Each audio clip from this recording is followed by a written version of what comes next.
Bit more settled. Thank you. Welcome everyone. Thank you for joining. I'm really happy to see you all. And this is a little information session on the mindfulness teacher training. I've got a little bit of a slide thing that I'm going to share with you as well. As you can see, it's an 8-week program. I hope you can all see my slide. It's an 8-week training program, and it's once a week. I think we'll have a class on a Monday. I think there's going to be 2 intakes because there's quite a bit of interest. A Monday evening and maybe a Thursday evening. I hope that sort of suits everybody. I'm playing with the idea of a Saturday morning, but we'll see how it goes. Each class is 2 hours long, and it consists of an opening meditation and then a check-in. So I try not to take on more than 10 or 11 people per group. Otherwise, it's too much. Especially that I encourage everyone to check in 3-4 minutes at the beginning of every session. And that is just, it's not so much group therapy, but it's just, how did the week go? How were your mindfulness exercises? Was it beneficial? And I guess in a way, we hold each other accountable by checking in around the homework practices that I give after every session. Okay. Then we get into the main body of every class, which is the content and the theory. And it's very engaging. So everybody's asking questions, making comments, and obviously I've got to manage that process as well so that we finish. We don't go over the 2 hours because I know that otherwise it's just too long. And then we end every session with a practice, with a mindfulness meditation. And every 2 weeks, I give you a different practice. So we explore the whole range of mindfulness practices. There's not just one particular meditation. There's many different types of meditations, but I'll give you some key practices that work on different areas of the brain. I've studied neuroscience, and I've lived in a temple for 3 years. I went to the Himalayas, and I traveled India, I traveled Nepal, and I lived in a Buddhist temple for 3 years. I didn't become a monk because I decided to pursue the family life. But I still had a passion. I didn't want to convert people to Buddhism. I didn't, I grew up a Catholic. What was really important for me was proactive mental wellness. And we live in a world of reactive mental wellness. So whenever we have a crisis, a mental health crisis, what do? We go to the GP or we go for therapy, and that's a very reactive space, and it's very good. But I like to encourage, like dental health, right? Dentists are great. But if you go to any good dentist, will tell you to brush your teeth, okay? And if a dentist doesn't encourage you to brush your teeth, then you know that they're not a great dentist. So in the same way, therapy is good. I offer one-on-one therapy too, but therapy alone is not enough. One has to do something every day. And then one may ask, well, what do I do? Where do I start? Is there a process? Is there, if you go to the gym, you walk in the gym and there's exercise machines. You don't, for the first time you walk in the gym, you think, what is this? And it might be embarrassing. You're on the leg machine, but you're training your arms until someone comes to you and says, no, that's not how you use that machine. You use it this way, and this is what the machine is used for. In the same way, the brain requires different influences, different practices to grow the brain in certain areas. According to neuroscience, it's fabulous. It's absolutely fantastic. And when I started studying neuroscience in 2011, I mean, the remarkable changes over the last decade has been profound. And of course, with MRI scanning and EEGs and so on, we really get an insight into the workings of the human brain. And of course, the human brain is linked to our mental wellness, of course, right? Without a brain, there's no mental wellness. So a lot of this is very secular. It's not religious at all. You can be any different religion, any faith. It's got nothing to do with that. It's just pure secular science. You may find it a spiritual a process as you go through the training. Some people have told me that they have some major breakthroughs and insights. I started the training in 2016. I've been teaching mindfulness and meditation since 2001. And 22 years of teaching. And it's a passion of mine. The reason being is that as a young man of 22, 23 years old, I suffered from immense mental illness. I had panic attacks, 10, 15 panic attacks a day. My father died of suicide. My mother is very mentally unstable as well. And genetically, I'm a mess. I'm very anxious person. I worry a lot. And I did not want to go on the medication that my father was on because it didn't work for him. And I was very anti it at that time. Yes, I have been on medication. I have been on antidepressants. I know the chemical route and I respect it. But just like physical fitness, I don't believe that you can take a pill and be physically fit. Mindfulness is about being mentally fit. And it's kind of a new concept for people, mental fitness, which I find really strange. Why has it taken so long for us to get here? When people started exercising in the 1960s, why has it taken so long for us to understand that the brain is a muscle too, and training, mental training is sustenance for the brain, for us to become resilient, for us to be happy, and just reach a place of calm and, of course, insight. So I started the training, this formal training, in 2016 out of a yoga studio in Joburg called Living Yoga. And I had 20 applicants, and it was incredible, but it was just too many people. So over time, I learned, I've run probably 4 trainings, 4, 5 groups back to back every year until, and it was live. It was all live in the yoga studio, and the yogis loved it, because one does the yoga teacher training. They know about teacher training. So when I had said mindfulness teacher training, the yoga people were like, yay, now I can incorporate this into my yoga classes, and I can give a full holistic approach to my yoga sessions, because actually the word yoga means body and mind, right? So it's not yoga if you don't incorporate the mind. And then, interestingly enough, there was a lady in my class in 2018 at the yoga studio, a lady by the name of Lisa Stead. She was the organization and development manager for RMB Bank at Merchant Place, and she said, "Mark, I want to bring this into the bank. I want this to be corporate." And I started sweating at that point, because now I had to let go of my hippie, ways and put a suit on and go into a boardroom. And it was amazing. She converted a complete boardroom into a mindfulness room at RMB, which is part of First Rand Group. That's why there's a logo there, First Rand, which is FNB is part of First Rand. So you've got about 80,000 employees working for First Rand, right? Which is staggering. And Lisa said, Mark, I want you to train 10 volunteers within the organization that are curious about the topic, and I want you to train them so that they can run sessions for their colleagues within the organization, and they will run them from the boardroom. So in the morning at 8, Susan will open up and people come in, they sit, they're quiet, she hits the gong, and they do a meditation for 20 minutes. At 10 o'clock, Vuso walks in, he holds space for his colleagues that are in the building, and so on and so on. 5 sessions throughout the day. It was such a success that to this day, I'm still training people at FNB and RMB and First Rand.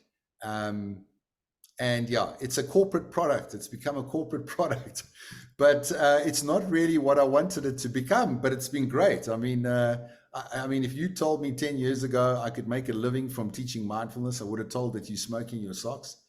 but it's true, okay? Because HR people want their colleagues to take responsibility for their own wellness. There's only so much we can do.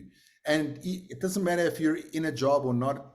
The most important thing is to encourage people to do mindfulness. Now, whether you want to be a teacher or a facilitator, that's fine. That's optional. The 8-week course is available, and you don't have to do the facilitator training at all, but it's a joyride. I tell you, those final 6 weeks, that's where once you finish the training, you get to build your own mindfulness class and teach it back to your friends in the group. And it's a 30-minute class that you give back. And it's so fun to watch everybody come up with their own class, their own session. And then once they've finished, we give them feedback. And listen, you can fail too, so it's got to be done in the correct way. But anyway, we'll get into more of that.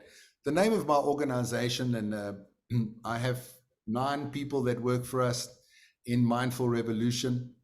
We are a corporate company. I left my job in advertising soon after Lisa Stead from RMB introduced me to RMB Bank. Mindful Revolution is a company that found out what I was doing, and they said, Mark, this is rock and roll. We want this. We want you to become a director. We want you to become a partner in our business. So a gentleman by the name of Adrian Jacobs welcomed me in, and it was going really well. And then what happened? COVID hit. And I was sitting at home and I was like, oh, my job's over. What am I going to do? And then we started to run a 21-day mindfulness challenge on Facebook, on Zoom, for people experiencing lockdown. And that became extremely popular. And ABSA, FirstRand, DHL, Anglo-American, I had international companies as well that were asking me to train them in mindfulness. So it just exploded. It was wonderful. I know COVID was a tough time, but it was wonderful for me and my business.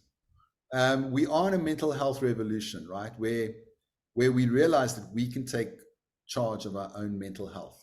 Doctors are important, therapists are important, but at the end of the day, I can't put my therapist in my top pockets and walk around with her all day and ask her questions. I've got to deal with my own thoughts, my own mind. And mindfulness is really the relationship with your emotions and with your mind. All right. We dive deeply into what neuroplasticity is, that the brain is dynamic. It changes shape.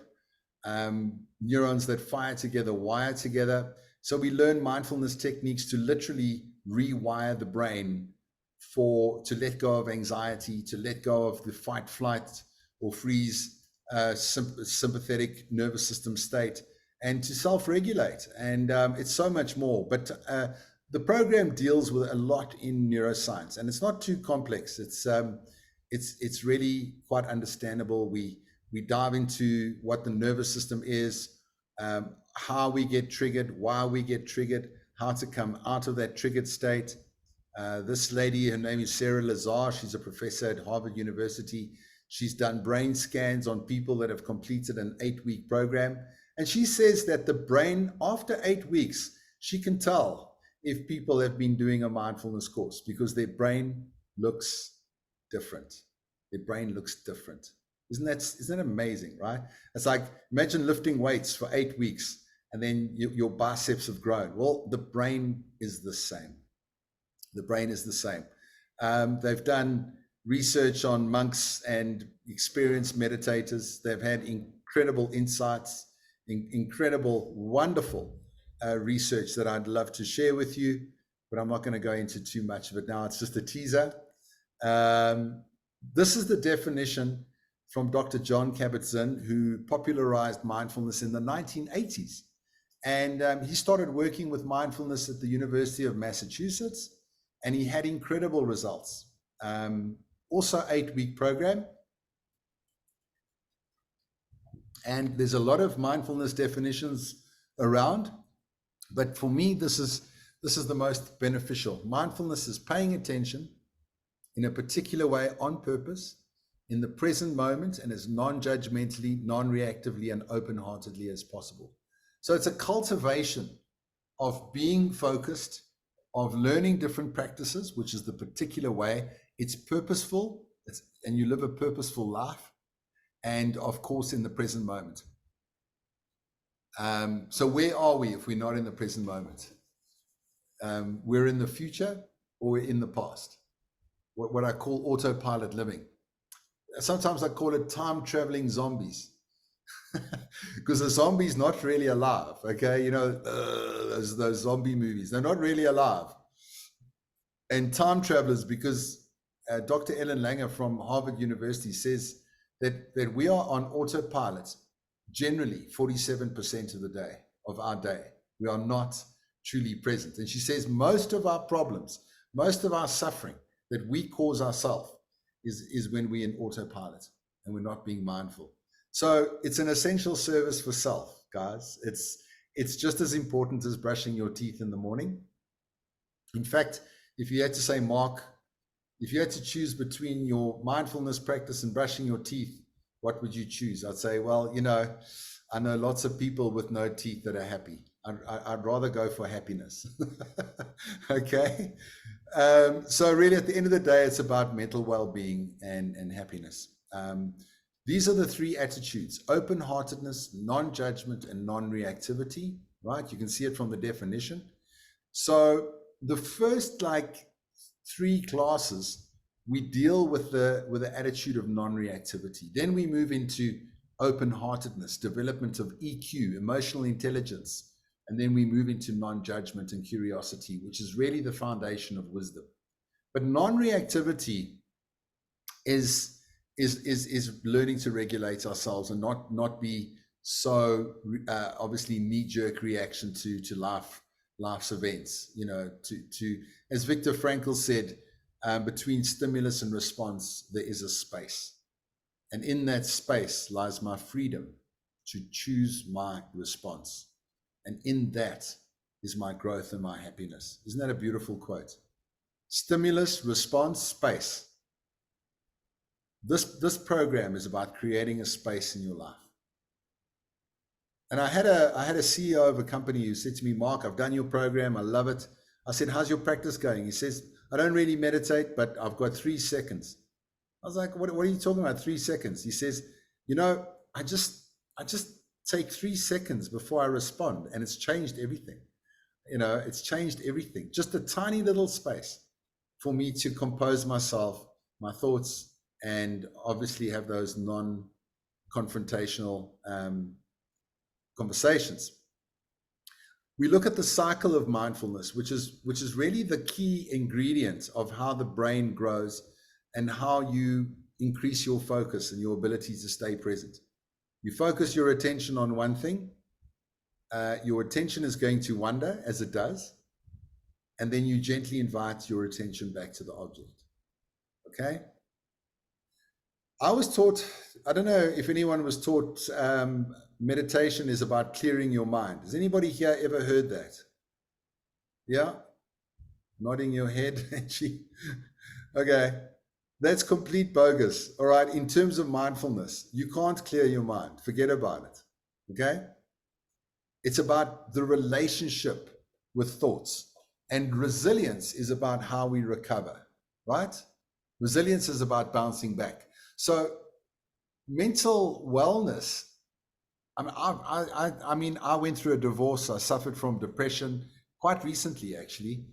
But when my mind goes into a dark, horrible space, there's a part of my brain called the anterior cingulate cortex, which is strong. I know it's got muscles. It kind of looks like a little bit like Arnold Schwarzenegger. I know. I'm just kidding. And, you know, he'll say, I'll be back. You know, I'm coming back. I don't want to sit, you know, in that dark space. I have the mental muscle to be able to pull myself out of that and focus on something else, right? Another object. Most people can't do that.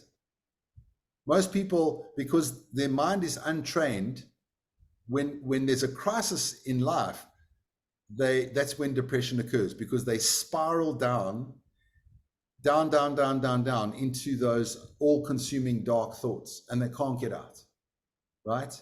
And then they run to the doctor asking for medical help, for a tablet, all right? So mindfulness is building the ability to pull yourself out of problems and to let go, to be able to let go.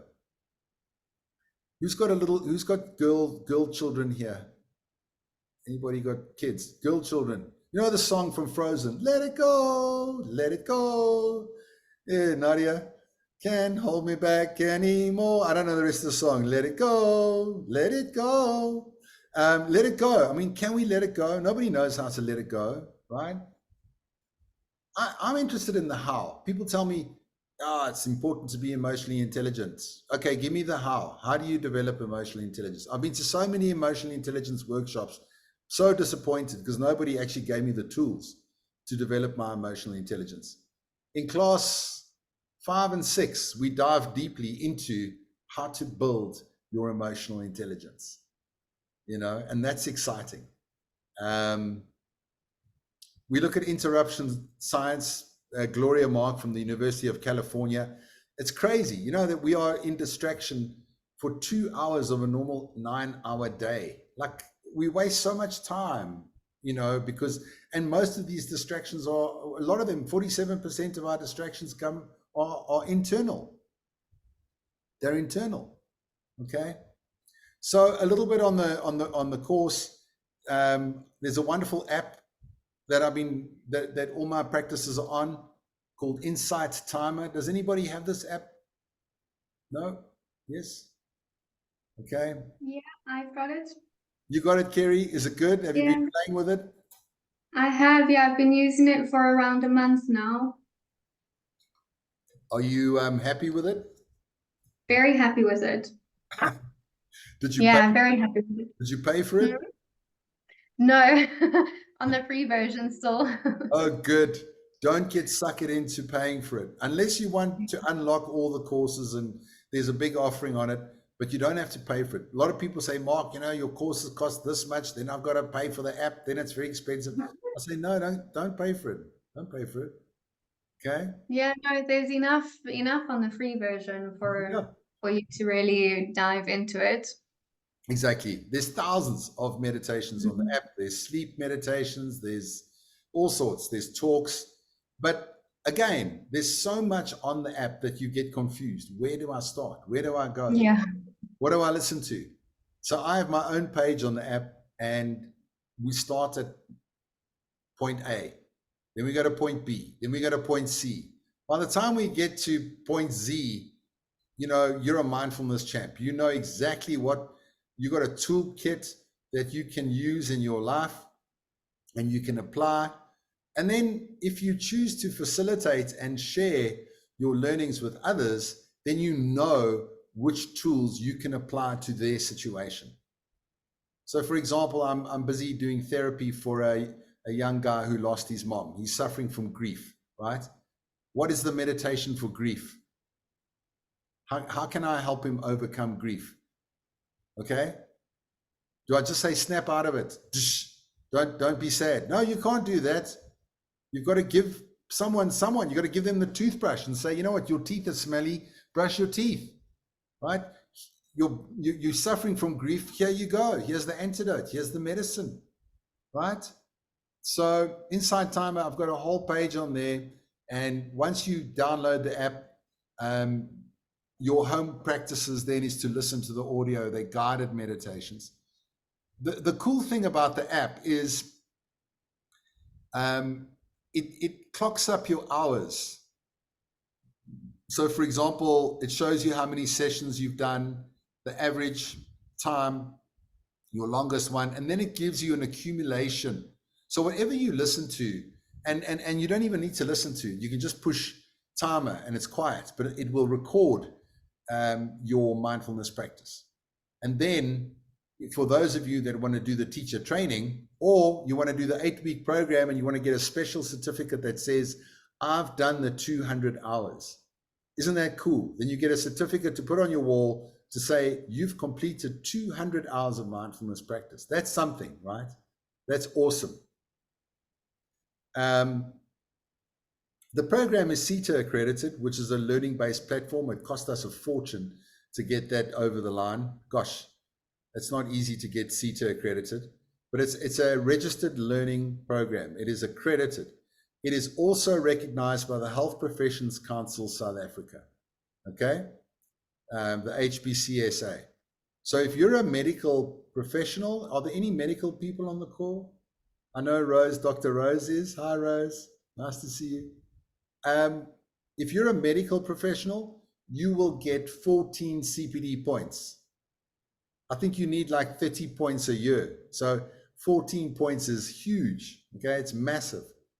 I'm so proud. I mean, it's probably the only mindfulness program that I know, other than doing a 3 or 4 year degree, that offers CPD medical points for medical practitioners. So it's taken me a long time to get through these hoops for this type of accreditation. It's not just about meditation, friends. It's a lot about journaling. Okay, I'm going to encourage you to journal. So when we check in at the beginning of the class, how was your journal practice this week? You know, did you visit your journal daily? What did you write in your journal? I mean, I don't care what you write. Actually, that's too personal. But to know that it's more than just meditation. Okay. Here's a little insight into the benefits of how this applies to your mental health. Before mindfulness, this is the guy going, I'm not coping with this. After mindfulness, oh, I noticed that I'm having a thought that I'm not coping with. You see, you develop what's called the observer mind. And in science, they call it meta-awareness. It's the ability to know what you are thinking.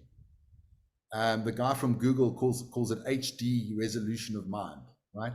Mental clarity, to know what you are thinking and go, oh, I'm feeling depressed. Oh, wait, hang on, that's just a thought. I'm not depressed, that's just a thought, you know? Because when we identify with our emotions, that's sometimes when we can get into big trouble. So it's building the observer mind rather than the subjective mind. It's like a little puppy dog. You know, puppy dog needs training. So the puppy dog wanders around, that's your subjective mind. And you go, hello, little puppy, come back, come. Waza, kom terug. And then the puppy comes back. And you do that again and again, the puppy will listen to you. And it's the same as your subjective mind. Your subjective mind is like a puppy. Okay? It's a little bit all over the place. We know this. But it's possible to train. It's possible to improve.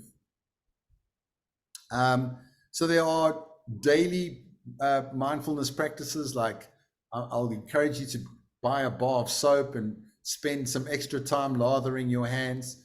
And there's a little practice around that. I'll encourage you to have a mindful coffee and a mindful tea, journaling, and so on. I'll also create a WhatsApp group for the 10 or 11 delegates that join. And I will send you 1 or 2 messages a day, and I will regulate that group. So it's only admin. I don't like too much digital distraction, right? But we can use technology well. I'll send little videos to support the class. So if I'm giving a class on innovation and insight, straight after the class, the next morning, I'll send you a little 5-minute video, or I'll send you a little motivation, okay, to practice. A reminder, have you done your journal today? Have you done your meditation today? What's cool about Insight Timer is that I can check in on you. I can see you. You know, I can say, hey, Kelsey, hey, Nadia, well done on your meditation this morning. I saw that you did your practice. Nice, good going. Keep up the good work. I know that sounds a bit intrusive, but it's good to know that you've got a big brother watching you and encouraging you like a coach, right? A digital coach. There's a lot of mindfulness programs that I find very bogus that are being offered on social media. It's all digital. There's no live person. There's no live teacher. There's no one that cares until you finish your payment, send your credit card details. It's kind of bogus. You can't expect to go through the process in a digital way. You've got questions. You need answers, right? If you have pressing questions, if you have pressing things to talk about that you do not want to discuss within the group, I am available throughout the week, one-on-one, at your service as part of the course. Okay? So it involves a one-on-one, almost like a therapy process. And I'll definitely give you one session a week at no charge, one-on-one, okay, if you join the program. And that's really to boost and help your progress as you go along, especially when it comes to those who are doing the teacher training and they're having a panic attack and they're going, Mark, I've got my session in 2 weeks' time and I still don't know what I'm presenting on. Please help. And it's like, okay, let's put our heads together and let's work it out. You know, let's do it. Let's be cool. Then you get a very cool certificate to say that you've done the training. Actually, it's amazing. This lady, Devaksha, she's gone on to work for Old Mutual in a big HR role. And I've just done a retreat last week in Franschhoek for her and her team at Old Mutual. And we did a 3-day mindfulness workshop. And it was wonderful. It was very expensive for them, but it was incredible. And I want to show you, wow, where is it now? Maybe I can just,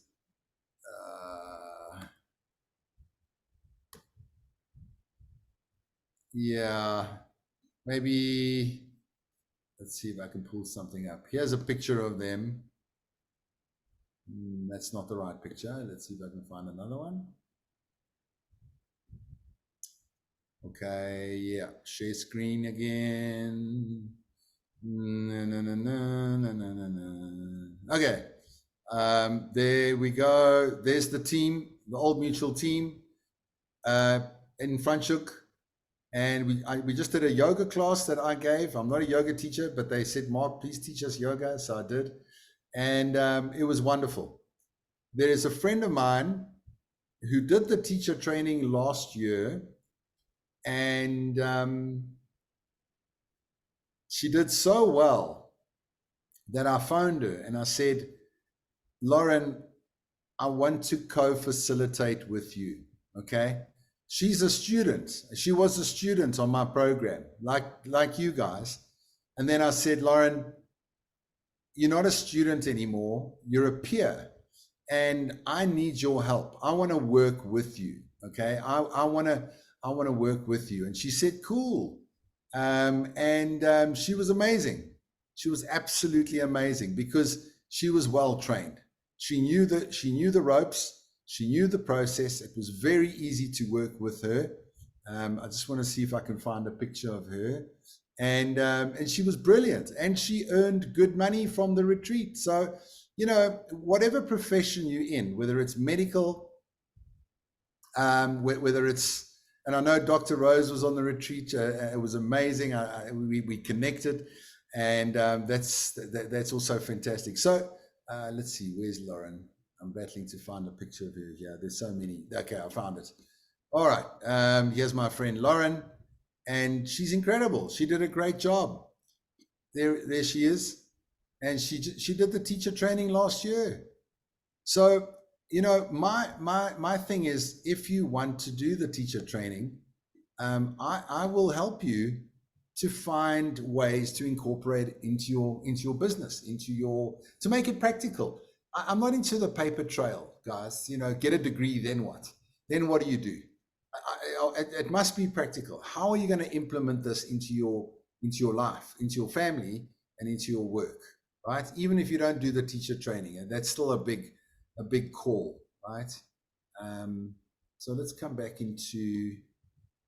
So yeah, you get a certificate. If you do the teacher training, you get a full certificate. If you just do the 8-week course, you get an 8-week course certificate. Okay.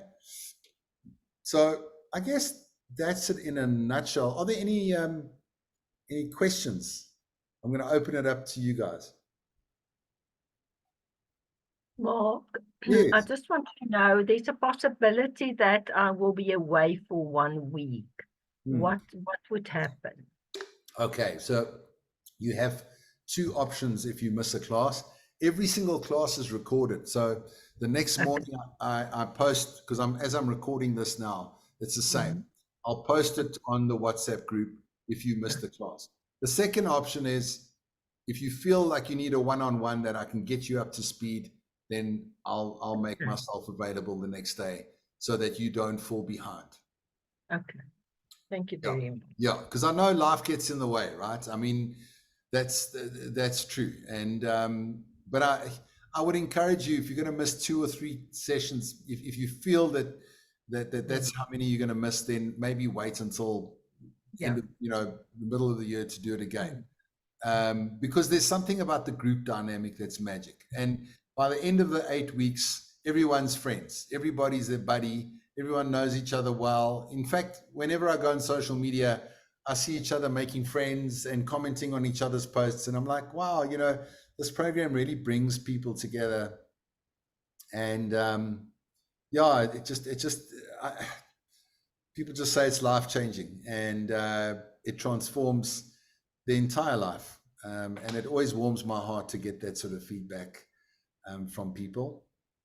And yeah, so any other questions? So Mark, I'm really keen to do this, but Okay. I am studying another course at the moment and working full day. Yeah. So I just, how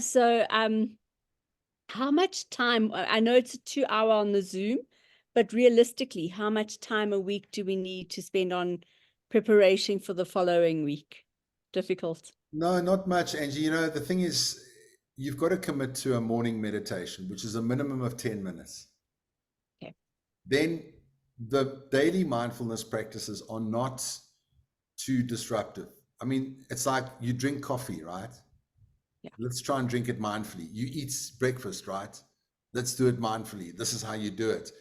You wash your body, you wash your hands, right? So it's taking everyday things, but then applying a different strategy to those everyday chores. So you've got to put in 10 minutes in the morning. You might open your journal, which might be another 2 minutes 3 times a day. Okay. And that's really the time. And then once a week, look, some people have more time, then they'll meditate 20 minutes or 30 minutes, or some people, that's another thing. So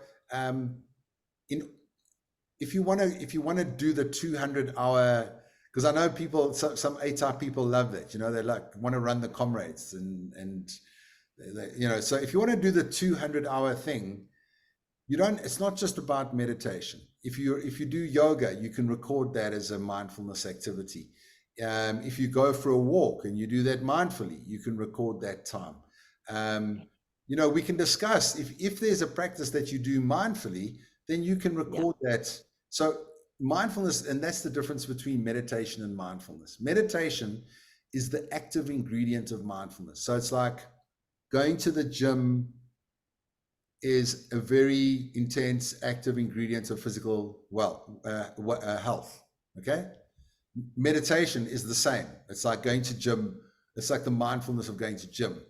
But one can be mindful while driving. One can be mindful while eating, while gardening, while anything, right? Anything can be a mindful activity as long as you apply the definition. And maybe we can go back to that definition quickly.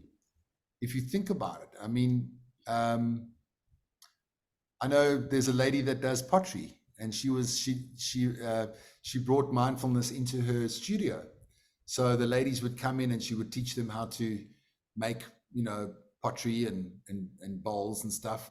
And then she would say, ladies, let's just be quiet for a moment. Let's pay attention to the process in a particular way, on purpose, in the present moment, with non-judgment about how your bowl looks. Don't be reactive, and as open-heartedly as possible. So you can apply this definition to anything, and that is mindful. And then what we'll do is we'll memorize this definition. So if you have a dinner party and people say, so Angie, what are you doing? You're doing a mindfulness course. You go, yes. They say, what is it? You go, mindfulness is paying attention in a particular way on purpose in the present moment and as non-judgmentally, non-reactively and open-heartedly as possible. They'll say, wow, Angie, that's impressive, you know. Otherwise, I mean, people don't want to be caught with their pants down. What's mindfulness? They're like, I don't know, but I'm studying this course. I'm not sure.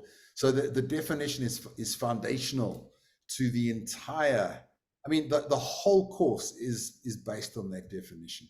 And it's just really me unpacking the definition over 8 weeks. Okay. This, can you imagine this over 8 weeks? It's really that involved. Yeah.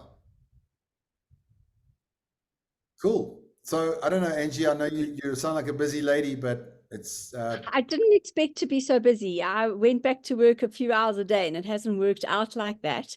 okay. But I'm really trying to move from my current, I own my own business Oh. with a partner. But my passion is really anxiety.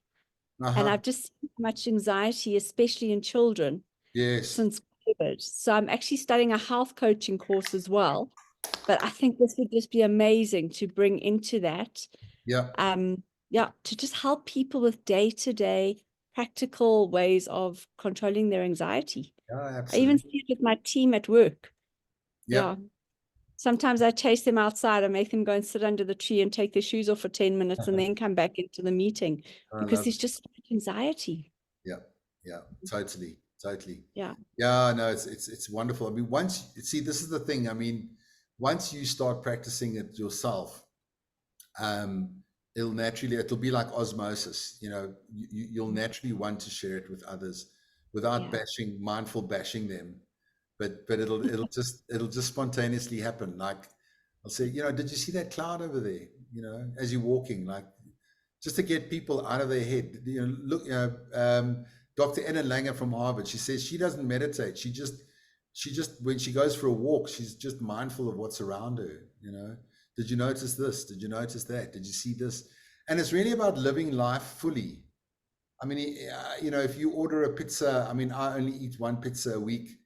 And I suppose it's too much, but I love that pizza, you know. And sometimes I'm watching TV, but I'm eating the pizza, and then I eat the pizza, and it's like, I didn't even taste the pizza. Where did it go? My stomach is full. I overate, and the pizza's gone, and I want my money back because I wasn't there to taste it. So imagine if we are fully present with the pleasurable things in life, how rewarding and lovely that can be. But it's a practice. Yeah, it's a practice. You know, if you think about swimming, people say, oh, I want to study mindfulness. I want to study like Chad le Clos. Do you think Chad le Clos has a degree in swimming? I don't think so. But Chad le Clos swims, right? That's what makes him an Olympic swimmer. So I kind of think, oh, degrees in mindfulness. It's like a degree in netball or, you know, you've got to play the game. You've got to do the work. You've got to do the practice. And so, I don't know, I'll give you theory. Theory is cool. Theory is exciting. Theory is motivational. But it's 5% of the program. Most of the program is you applying the learnings into your day and then checking in every week to say, what did that look like? You know, and then getting inspired by other people, because as you are in the process, you're going to see people's lives start to change in front of you, if not your own. And you're going to go, wow, that person's really changing. Their life is improving. Wow, you know, and it's very inspirational. Yeah. Hi there, Rose. Hi, Mark. So just a question from my side, and I'm sorry if you've covered it already. No worries. Which day of the week is scheduled for the program and from what times? Okay. And then a very practical question, what is the cost investment? Sure. So it looks like we got a full Monday group, and we might have to have a Thursday group as well, from 7 until 9. If Saturday is better, then maybe you just email me and let me know, and I can try and put together a Saturday group from like 11 until 1. I don't know. A lot of people don't really like a Saturday group, but sometimes they have no choice because they've got kids or family commitments in the evening. So I hope that works. And then the investment for the 8 weeks is 4,900 Rand. And for the teacher training, it's 4,100 Rand. And I was thinking, I don't know if I should be cheeky and send a message to Devaksha and say that the organization should cover your expenses. No, then I have an obligation, and I don't want to have an obligation. Okay. Yes. Okay. Payment plans are also on offer. So if you can't afford it, I can offer you a maximum of 6-month payment plan as well. That's fine. I got no problem with that. If need be, that's all. But then again, you might say, well, I want to do the 8 weeks and I'll, see how it goes after those 8 weeks. I don't want to commit to the teacher training.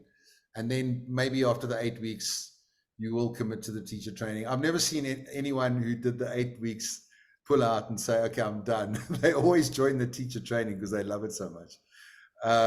So anyway, that's the story. I hope that answers all your questions. Super. Yeah, any other questions? Gemma, hi. Hi, Mark.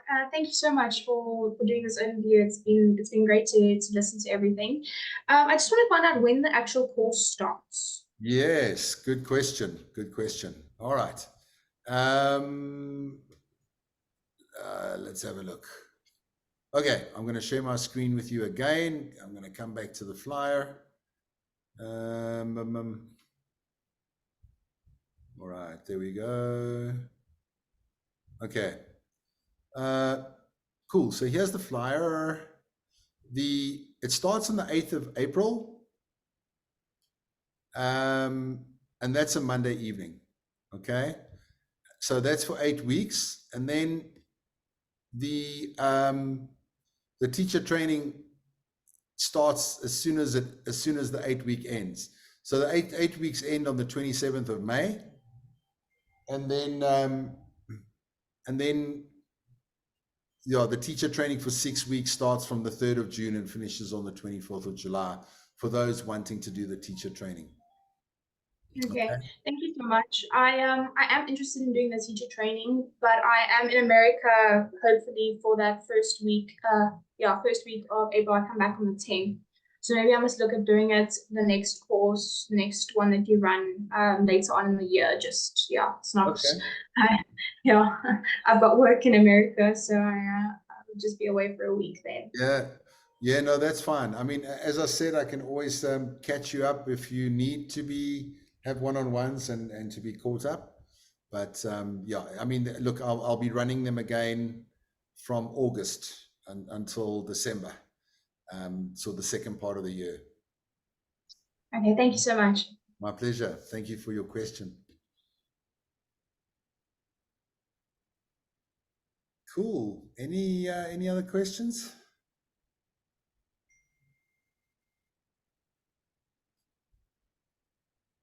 Everybody happy?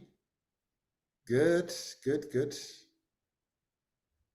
Yeah, I mean, just to let you know, the people within the organizations that did bring me in, it was such a new thing a couple of years ago that the people, they won innovation awards and they got trips to Mauritius because there was nothing like it in their organization. There was no proactive sort of elements. So now I think it's becoming standard, it's becoming normal. But anyway, we were pioneers and it was fun to be that. And maybe we still are, I don't know. So that's it. I mean, really, you are pioneers. I mean, we are pioneers. It's a very exciting time in the world. It is a mindful revolution. In fact, mindfulness has always been around. People think it's mainly coming from India. It is for thousands of years, but it's actually in every culture. Every culture has very strong traditions of mindful practice, okay, whether it's drumming or dancing or ceremony. Every culture has it. They just didn't call it mindfulness, but it is, you know. So we've lost that ritual in our modern lives. So this is really about bringing a ritual, a daily ritual, back into your life, which has always been important. But unfortunately, the silent pandemic that we all face of mental illness is overwhelmed. We have too much information, and technology, as Albert Einstein said, is turning us into zombies. That was his prediction. Microsoft did a study to show that people's attention spans are getting worse. In the last 6-7 years, it's dropping. So they did the study to feed back to advertising companies that keep your message short because people can't focus too long. So what happens when we lose focus? What happens when our focus deteriorates? That's when mental illness sets in, you know. So it's vital. It's as I said before, an essential service for self. Yeah, I don't know what I'd do without it. Cool. Any other questions? Yeah, you good? All right, super. Thank you. Actually, Mark, one more, sorry. Sure. If I two more, one more. I really would like to do the course. Sure. If I find I'm not coping, can I defer the teaching section to a later stage? Would that be doable? You know, the problem with that is you build actually quite a good relationship with the people in the group. There's a dynamic, there's a sharing, there's a safe space that's created. When it comes to the teacher part, it's the same people. Yeah. Now, if you join the teacher part with another group, you're a stranger that comes in after 8 weeks. Okay. And it sort of unsettles everybody. Yeah. Okay. I've tried No, that. no, I get it. I get Yeah. it. I've tried it. So it's also about the relationships. Yeah, it's the relationship. And then because Okay. people know you so well, and they're going to offer you authentic feedback. They're not going to, and they're going to be direct, and it's going to be truly helpful. Yeah. You know? So, I mean, let's say you're a doctor, or you're a therapist, or you're an advertising person, or whatever, and you're going to say, this is how I want to bring mindfulness into my work. Then your presentation will be, how are you going to do that? And then we all have to pretend that we are your patients, or that we are school children, or that we are advertising executives or something. You know, we have to look at it through the lens of that particular audience and say, is it appropriate? Is this going to work for this type of audience? Yeah. Thank you. Thanks. It's got to be specific. Okay. And do you have another question? No? All right. All right, good. Okay. No guys here tonight, hey? No men. Yeah, I don't know what's happening. The ladies are taking over when it comes to the good stuff. It's interesting, you know, men are 4 times more likely to die from suicide. And it's probably because they just don't do the work. I don't know. Yeah. Anyway. Okay. We'll call it an evening. I've got another session at 9. So thank you very much for attending. It's been an absolute pleasure to share this information with you. And yeah, drop me an email if you are keen to sign up, or if you're not, that's cool. I'm just glad you came. Let me just pop my email address in the chat for those of you that don't have it. It's mark@stillmind.co.za. There we go. And yeah, so if you're keen, then I can send you the registration documents. There's a bit of a questionnaire and so on. I also have a psychological well-being index just to gauge your mental health, and it's optional. You don't have to fill it in if you don't want to, but it gives me an idea of where you're at, which helps me. and so on. Okay.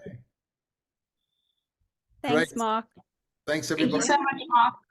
My pleasure. Thank you. For Bye. coming. Bye now. No. Bye.